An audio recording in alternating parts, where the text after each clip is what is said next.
10.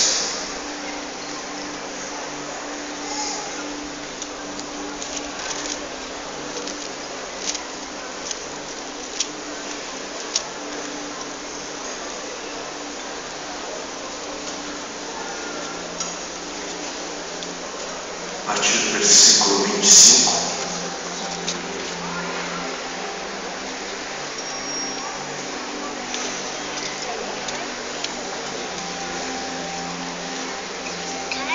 Na esperança de que o Senhor nos livre de ser um povo que anda, mesmo sendo igreja que anda como um. Versículo 25 em diante, capítulo 10 de Lucas, assim nós temos. E eis que se levantou um certo doutor da lei, tentando e dizendo, colocando ele à prova e dizendo: Mestre, que farei para herdar a vida eterna? E ele, Jesus, lhe disse: que está escrito na lei? Como você a lei? E respondendo ele disse: amarás ao Senhor teu Deus de todo o teu coração e de toda a tua alma e de todas as tuas forças e de todo o teu entendimento, e ao próximo como a si mesmo. E disse-lhe: respondeste bem, respondeste corretamente. Faça isso e viverás. Ele, porém, querendo justificar-se a si mesmo, disse a Jesus: e quem é o meu próximo? E respondendo Jesus, disse: descia um homem de Jerusalém para Jericó e caiu nas mãos dos salteadores, os quais o despojaram e, espancando-o, se retiraram, deixando-o meio morto, quase morto. E casualmente descia pelo mesmo caminho certo sacerdote, e vendo-o, passou de lado. E de igual modo também um levita, chegando àquele lugar e vendo-o, passou de lado. Mas um samaritano que ia de viagem, chegou ao pé dele e vendo-o, moveu-se de íntima compaixão. E aproximando-se, atou-lhe as feridas, aplicando-lhes azeite e vinho, e pondo-o sobre a sua cavalgadura, levou-o para uma estalagem e cuidou dele. E partindo ao outro dia, tirou 2 dinheiros e deu-os ao hospedeiro e disse: cuida dele, e tudo o que demais gastares eu te pagarei quando voltar. Qual, pois, desses 3 te parece que foi o próximo daquele que caiu nas mãos dos salteadores? E o mestre da lei disse: o que usou de misericórdia para com ele. Disse, pois, Jesus: vá e faça o mesmo. Aleluia!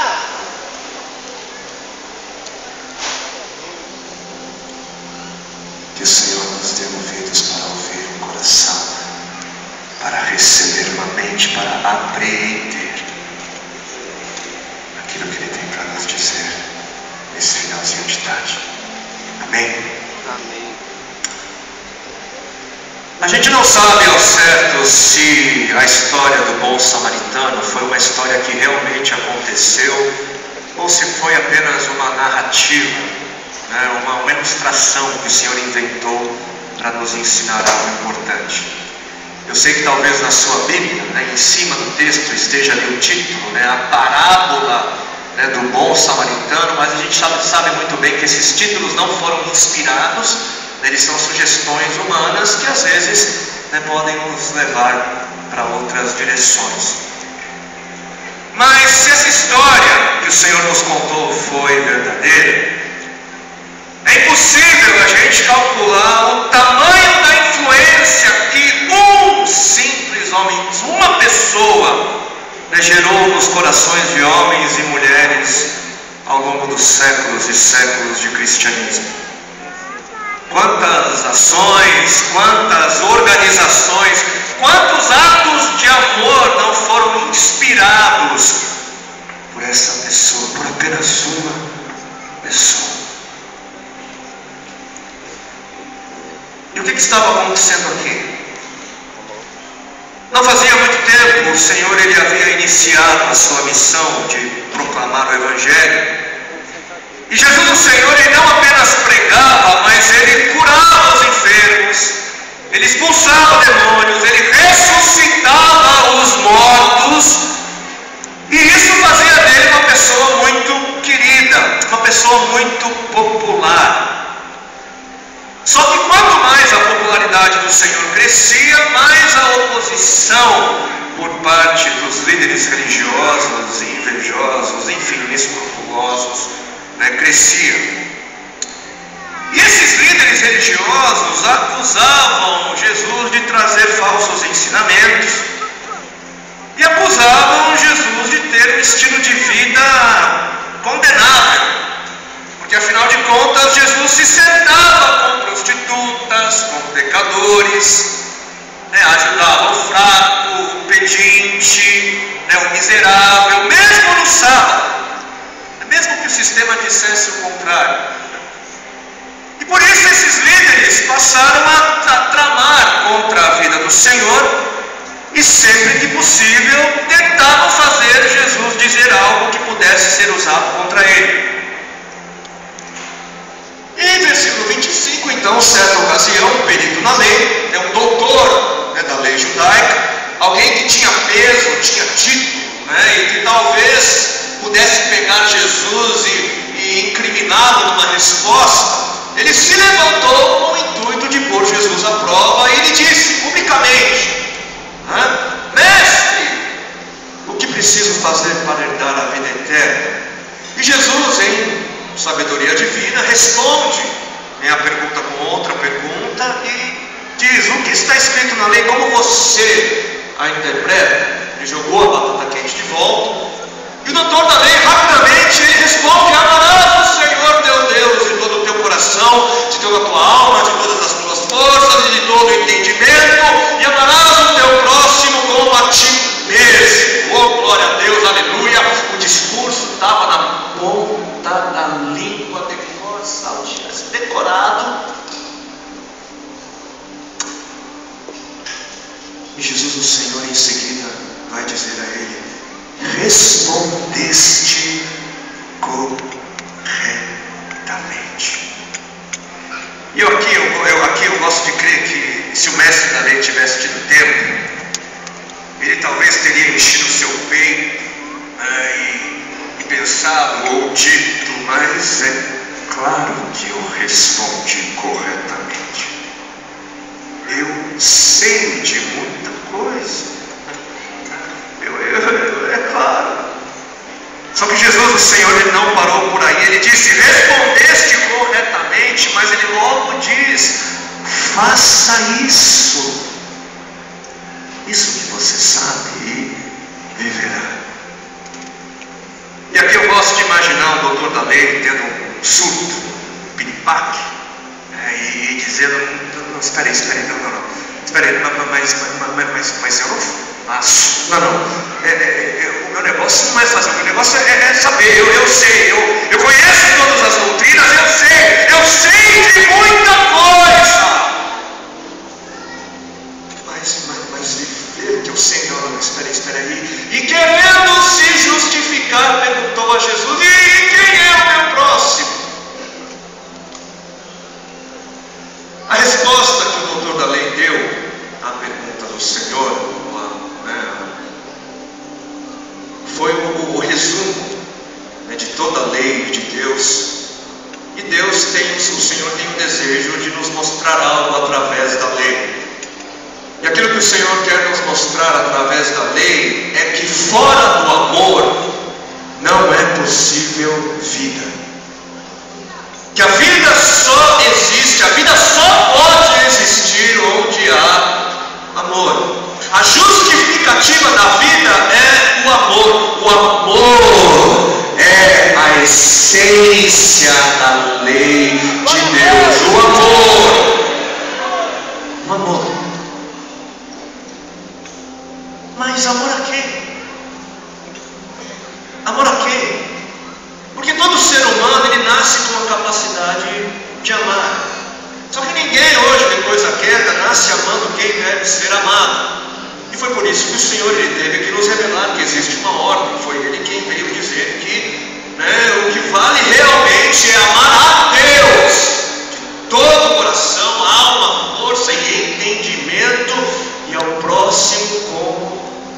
nos amamos. Só que hoje a humanidade ela não respeita a ordem alguma. Hoje o homem se ama demais, ama a si mesmo de todo o coração, alma, força e entendimento. O homem não mede esforços para se amar, faz de tudo, investe uma vida inteira se preocupando apenas consigo mesmo e dá a mesma atenção ao próximo como a Deus. O que não é muita coisa, porque quem tem o amor próprio em primeiro lugar, quem se preocupa em se amar primeiro, não tem muita disposição para amar ao próximo, assim como não tem disposição para amar a Deus. As coisas estão de cabeça para baixo, está tudo invertido. O homem ousou tomar o lugar de Deus e ele tem uma outra lei no seu coração: amarei a mim mesmo, tudo que eu sou. Isso é sistema do mundo.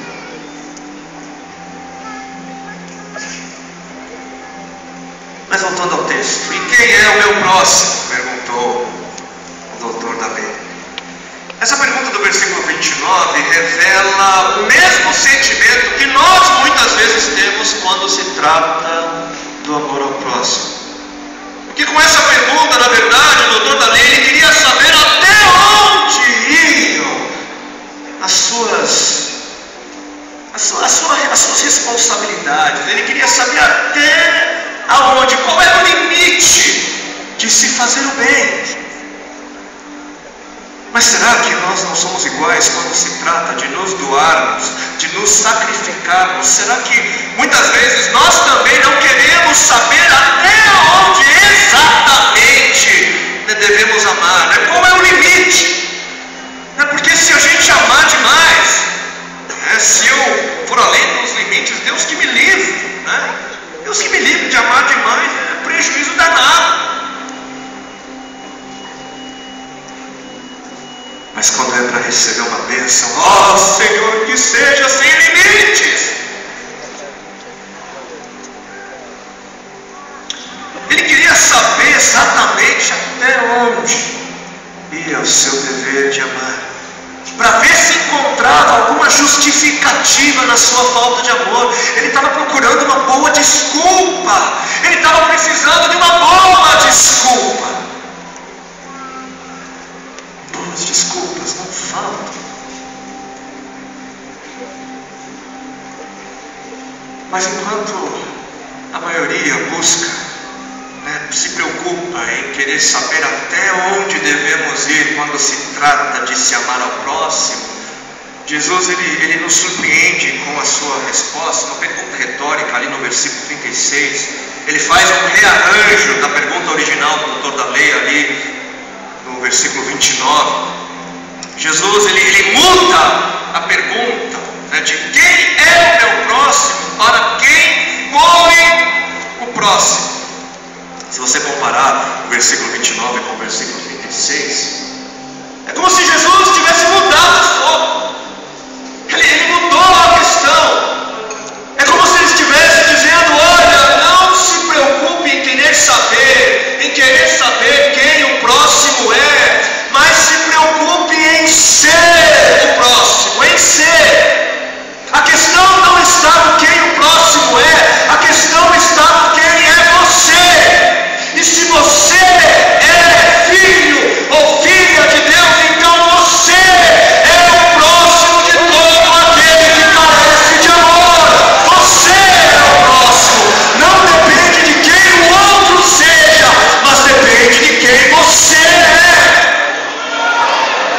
Você é o próximo. É como se o Senhor estivesse dizendo: olha, se você está procurando pelos limites do amor, pare de procurar, porque eles não existem. Amar é extrapolar os limites. É ir além dos limites. E Jesus, o Senhor, Ele extrapolou os limites ali na cruz do Calvário. Ele foi além. Mas no que consistiu esse amor? Em termos práticos, palpáveis, qual foi a manifestação Jesus, o Senhor ele começou dizendo que certo homem descia de Jerusalém para Jericó e acabou sendo assaltado, surrado e quase assassinado. Jericó, na época do Senhor, era uma cidade onde a nobreza, onde os ricos moravam. Ali era uma espécie de bairro residencial nobre, que ficava a 27 quilômetros de Jerusalém. E Jerusalém era uma espécie de bairro central, onde as pessoas iam para resolver as coisas, E esse homem, então, depois de resolver o que tinha que resolver no centro, voltando para casa, ele foi atacado. E algo importante a gente perceber aqui é que o homem, ele não tem uma identidade. Jesus, ele fez questão de dizer que foi certo homem. Não um israelita, não um parente, alguém conhecido. Por quê? Porque o que era importante não era a identidade. O importante não era saber se era alguém da igreja, se era alguém justo, um amigo, um familiar. O importante era saber que era uma certa pessoa em necessidade. O importante não era a identidade da pessoa, o importante era a dor, era o sofrimento do outro. E esse homem, ele estava largado na estrada, inconsciente e completamente nu. As roupas que eram itens de valor na época foram roubadas e na época as pessoas usavam aquelas túnicas, uma espécie de vestido longo, e as pessoas não usavam roupa íntima como nós usamos hoje. E aconteceu algo mais ou menos assim. Depois de seu turno sacerdotal, depois de um dia de trabalho, depois de um culto abençoado, talvez voltando para casa, passou ali um sacerdote e viu esse homem nu e coberto de sangue. Ele tomou conhecimento da necessidade, mas fingiu que não era com ele. E é como acontece conosco quando nós caminhamos pelas ruas de São Paulo e nós vemos ali uma pessoa maltratada, ali na calçada. A gente passa tão bem rente, na calçada, ou passa do outro lado da rua. Daí Deus que me livre de olhar no olho da pessoa, porque se eu olhar no olho da pessoa, ela vai pedir ajuda, e aí eu vou ter que ajudar, porque senão eu vou estar pecando contra o Senhor. Então é melhor passar para o outro lado da rua, porque eu não caio no perigo dele pedir ajuda para mim, eu tenho de ajudar.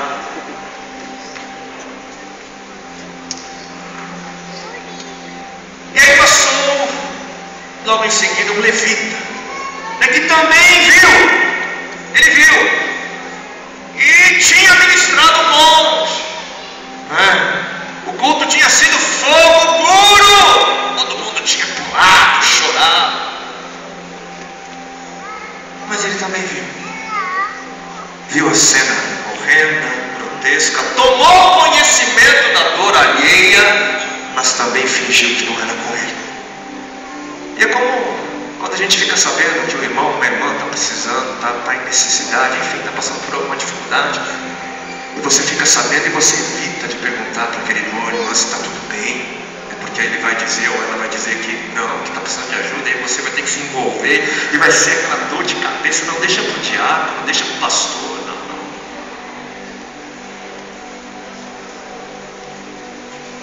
Só que ali passou um samaritano, que era considerado um pagão, que era considerado alguém que não poderia, não teria como haver algo de Deus num ser como esse. E passou então o samaritano. E ele fez o seguinte: ele viu e teve a mesma sensação de desgosto que os outros tiveram. Por quê? Porque não era uma cena bonita. Um homem desconhecido, nu, ensanguentado, ensanguentado ali, com aspecto de no meio da rua. Qualquer um ia ter o desejo de não ter de lidar com aquela situação. Liga para a polícia, chama o SAMU. Poxa, aquilo que ele estava para fazer não era algo fácil. Os assaltantes podiam estar por aí ainda. Poxa, eu estava cansado, tinha trabalhado o dia inteiro, estava com saudade das crianças, a esposa estava esperando um jantar romântico em casa. Poxa, ia dar Brasília e Argentina na televisão. Só que esse homem, ele teve algo que os outros não tiveram. Ele teve compaixão. Então ele desceu do seu animal, se aproximou, e a primeira coisa que ele fez foi: ele desceu do seu animal, se identificou com aquele que estava no chão, assim como o Senhor desceu da sua glória e se identificou conosco. Ele cuidou então dos seus ferimentos, e depois de tratá-lo, ele coloca o homem no seu animal, o que faz com que ele tenha de ir a pé, e foi para um hotel.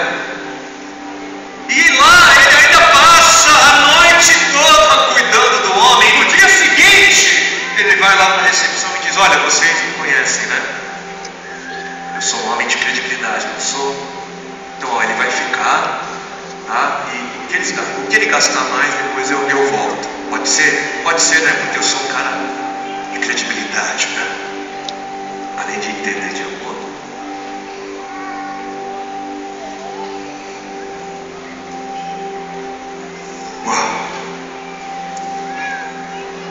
E histórias como essas nós precisamos ouvir muito mais no nosso meio. Porque eu não sei, quando eu leio esse relato, eu imagino uma cena, um culto como esse, onde o Senhor vem e abençoa e toca corações, e as pessoas celebram, e aí cai aquela chuva, né? E vem aquele irmão abençoado no seu ninho e dá carona para 8 irmãos, né? Entra 8 lá dentro, e aquela chuva caindo, e no meio do caminho o motorista vê um homem estirado no chão e surpreendentemente ele para. Ele não finge que não viu, não finge que não foi com ele, ele para. Aí os outros, vocês, não, pode deixar a gente aqui na chuva, a gente vai, se vira, pega um ônibus, enfim. E aí vai todos para o hospital, eles ficam ali com aquele homem para se certificar de que ele está bem. Eu não sei se você tem isso no seu coração, mas deixa eu te dizer uma coisa. Se você tem isso no seu coração, não importa o que as pessoas tenham dito para você, você é uma pessoa cheia, você é alguém cheio do Espírito Santo. Se você tem isso no seu coração, se você vive isso, respira isso, você é uma pessoa cheia do Espírito Santo. Por quê? Porque o Espírito Santo é Deus e Deus é amor, e portanto uma pessoa cheia do Espírito Santo necessariamente é uma pessoa cheia de amor, de amor, de amor, de amor. Isso é avivamento, isso é ser cheio do Espírito Santo, é a evidência maior. E eu fico bastante desconcertado com a primeira palavra do versículo 31, porque ali a gente lê casualmente, que casualmente vinha o sacerdote, o levita, casualmente. E quantos casualmente, quantos sem planejar, né?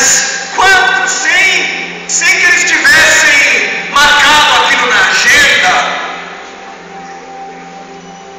ficam sabendo de pessoas, de situações onde tem gente passando necessidade. Ficam sabendo. Mas quantos param? Quantos fazem alguma coisa?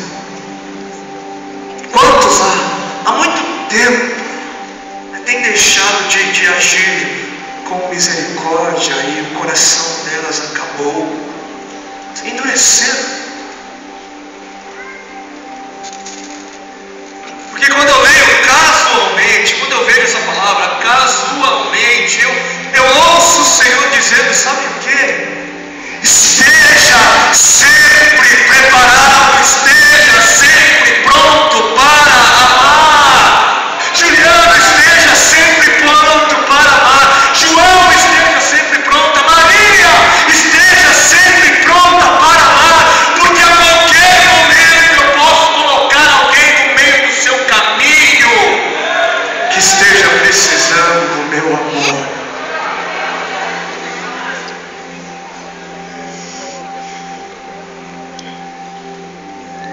E nos versículos 33 ao 35, ali nós encontramos os verbos principais, as ações que vão confirmar o amor, da parte do samaritano.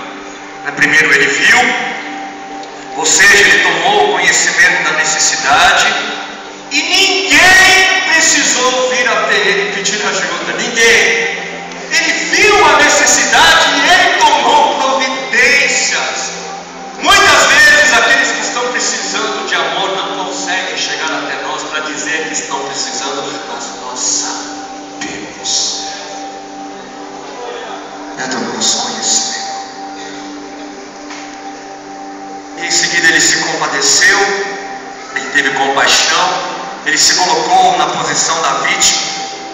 Uma vez um pastor amigo meu, ele mencionou que aqui duas perguntas foram feitas. O sacerdote e o levita, eles perguntaram, o que eu vou perder se eu ajudar? E foram embora. Mas o samaritano, ele fez uma pergunta muito diferente. Ele perguntou, o que ele vai perder se eu fingir que eu não ouvi?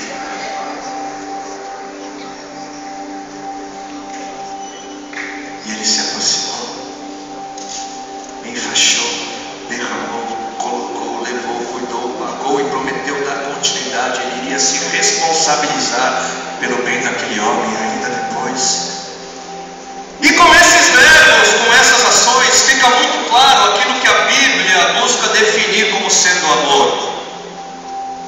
Diferente de muita coisa que a gente vê por aí, diferente de muitas vozes do mundo, amor, biblicamente falando, não é um sentimento. Mas amar está mais voltado a ser uma decisão racional, uma atitude vinda de uma decisão racional, sóbria, que independe daquilo que sentimos. Amar está mais voltado a ser uma resposta a uma decisão calculada, racional, que muitas vezes deve acontecer independentemente do que a gente está sentindo. Deixa eu explicar isso um pouquinho melhor. O que está escrito em João 3,16? Porque Deus amou ao mundo de tal maneira que deu o seu Filho unigênito para que todo aquele que nele crê não pereça, mas tenha a vida eterna. Espera aí, não está escrito que Deus amou as pessoas que vivem no mundo de tal maneira que fez o coração dele bater mais forte, ou que arrancou dele suspiros como alguém apaixonado. Não. Deus amou ao mundo de tal maneira. O amor de Deus se manifestou no dar, na doação voluntária e sóbria, no seu único Filho. Isso foi planejado antes. Foi uma ação sóbria. Romanos capítulo 5, versículo 8 vai nos dizer que Deus provou o seu próprio amor para conosco pelo fato de ter Cristo Jesus morrido por nós, sendo nós ainda pecadores. Ele morreu por nós, sendo nós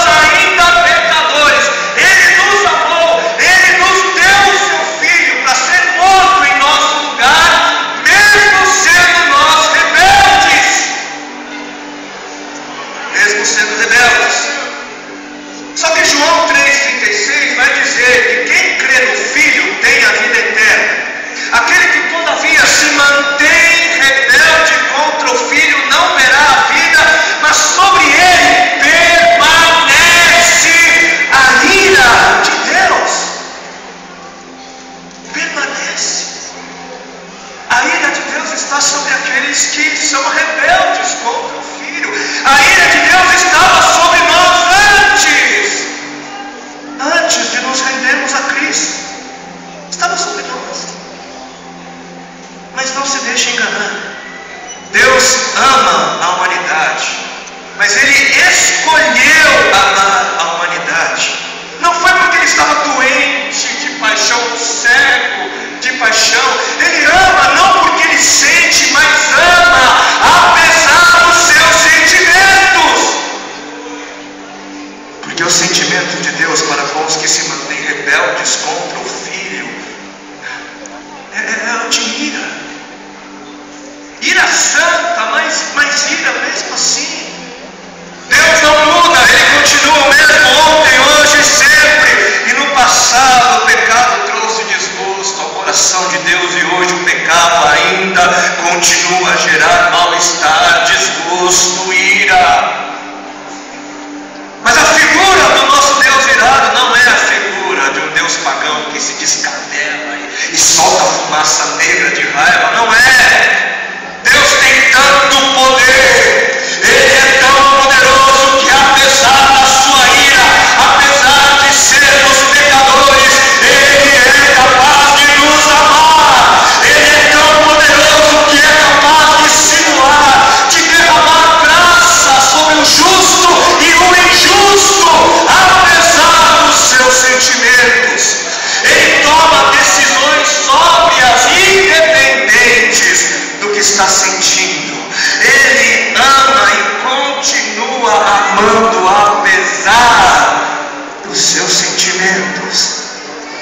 E é justamente por isso que Deus nos ordena. Ele sabe que nós podemos amar. Ele nos ordena que sejamos amados. É por isso.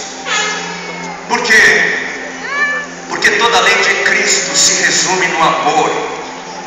Mas se a definição de amor fosse um sentimento, como é que Deus poderia nos responsabilizar por amar ou deixarmos de amar? Sentimentos não são reações involuntárias diante de situações externas. Sentimentos não são involuntários. Alguém aqui consegue odiar alguém simplesmente porque quer? João, eu quero te odiar. Por quê? Não sei, faz coração, odeia, João. Maria, eu quero me apaixonar por você. Não sei, estou afim, vai lá, coração, se apaixona, vai. Ô Maria, vai. É assim que funciona? Não, os sentimentos são involuntários. Será que Deus seria justo se eu fosse responsabilizado por meus sentimentos? Irai-vos, mas não pequeis. Agora, se amar não é apenas sentir, se amar é uma decisão, se amar é o doar, se amar é ajudar, é compartilhar, é sacrificar.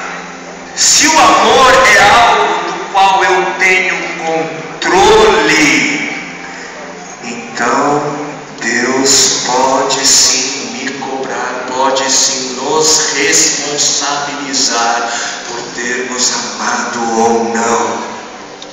Entende? Sentimentos são consequências do amor, são frutos do amor. Não definem o amor, mas complementam. Fazendo aqui um comentário, quantos são os casais que se divorciam porque vão dizer, deixei de sentir. Só que o pacto, a aliança feita ali no altar diante do Senhor, não foi sentir para sempre, mas amar para sempre, algo completamente diferente. Se esses casais escolhessem amar, os sentimentos eles voltariam, eles voltam. Amar não é sentir apenas, amar é agir, amar é reagir, e quando agimos, os sentimentos, eles vêm. E quantos não sabem? Quantos não sabem que Jesus, o Senhor, nos ensinou, nos ordenou a amarmos os nossos inimigos? Amém! Os inimigos! Mas se o amor fosse um sentimento, não seria humano, porque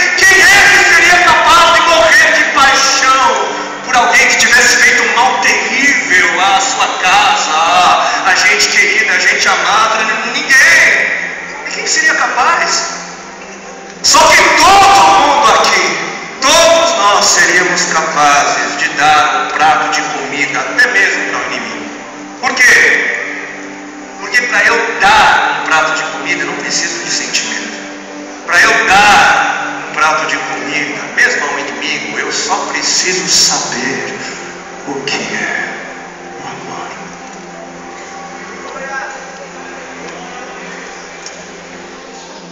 E lá no final, lá no versículo 37 do capítulo 10 de Lucas, depois que o Senhor fez com que o doutor da lei entendesse, Jesus disse a ele, disse a todos aqueles que vieram antes de nós e diz a todos nós hoje aqui, pois que todo mundo entendeu, ele diz: vá e faça o mesmo. Vá e faça o mesmo. Vá e seja diferente. Vá e seja uma expressão dos céus e não dessa terra. E essa é a expressão do céu. O amor. O amor é a expressão máxima. Deus é amor e, portanto, a sua igreja deve ser uma manifestação de amor. De amor. A gente vê muita manifestação de ira, a gente vê muita manifestação de juízo, de justiça, de vingança. Mas Jesus, Ele quer que nós sejamos uma juventude diferente. Uma juventude que está pronta não para apontar os dedos, não pronta para separar o mundo de nós, mas uma juventude que por conta do amor é capaz de tocar a ferida, é capaz de tocar esse mundo que é sofrido. Onde estão aqueles que dizem sim?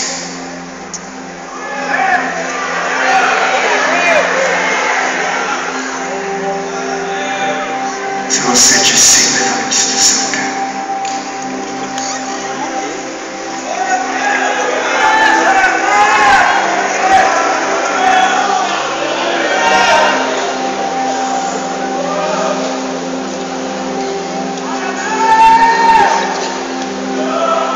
Vai e faça o mesmo. Vai e faça o mesmo. Onde estão aqueles que serão os meus pés? Onde estão aqueles que serão as minhas mãos? Onde estão aqueles que haverão de ser uma expressão do meu amor a este mundo? Ele sabe que você não é capaz de transformar o mundo. Você não é capaz, Ele não te chama para isso, Ele não te chama para mudar o mundo. Mas uma coisa você pode, e Ele sabe, e para isso Ele te chama. Você pode mudar o mundo inteiro de uma pessoa, de cada vez. Você pode tocar a vida de uma pessoa de cada vez e trazê-la para essa realidade do amor.